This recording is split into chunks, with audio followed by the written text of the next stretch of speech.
कौवा एक वन में रहता था। उसे कोई कष्ट नहीं था और वह अपने जीवन से पूरी तरह संतुष्ट था। एक दिन उड़ते हुए वह एक सरोवर के किनारे पहुंचा। वहां उसने एक उजले सफेद हंस को तैरते हुए देखा।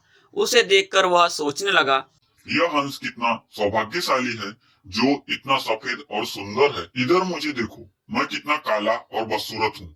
ये हंस अवश्य ही दुनिया का सबसे खुश पक्षी होगा। वह हंस के पास गया और अपने मन की बात उसे बता दी। सुनकर हंस बोला, नहीं मित्र, वास्तव में ऐसा नहीं है। पहले मैं भी यही सोचा करता था कि मैं इस दुनिया का सबसे सुंदर पक्षी हूँ, इसीलिए बहुत खुश था। लेकिन एक दिन मैंने तोते को देखा जिसके पास दो रंगों की अनोखी छटा है। इसके बाद मुझे यकीन है कि वह दुनिया का सबसे सुंदर और खुश पक्षी है। हंस की बात सुनने के बाद कौवा तोते के पास गया और उससे पूछने लगा कि क्या वह दुनिया का सबसे शुभ पक्षी है।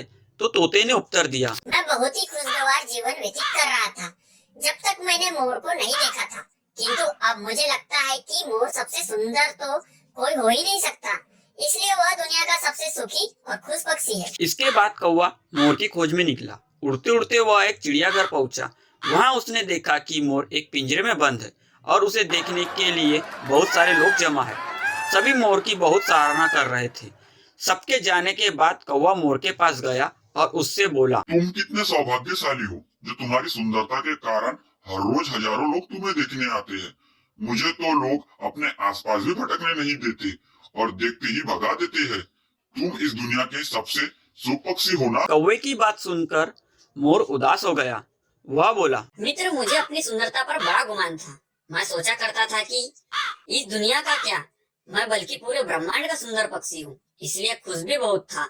लेकिन मेरी यह सुंदरता मेरी शत्रु बन गई और मैं इस चिड़ियाघर में बंद हूँ। यहाँ आने के बाद, इस पूरे चिड़ियाघर का अच्छी तरह मुआयना करने के बाद मैं इस नतीजे में पहुँचा हूँ कि कौवा ही एक ऐसा पक्षी है जो कैद नहीं है। इसलिए पिछले कुछ दिनों से मैं सोचने लगा हूँ कि काश मैं कौवा होता तो कम से कम आजादी से बाहर घूम सकता और तब मैं इस दुनिया का सबसे सुखी और खुश पक्षी होता। हम हमेशा दूसरे को देखकर व्यर्थ ही स्वयं की उससे तुलना करने लगते हैं और दुखी हो जाते हैं।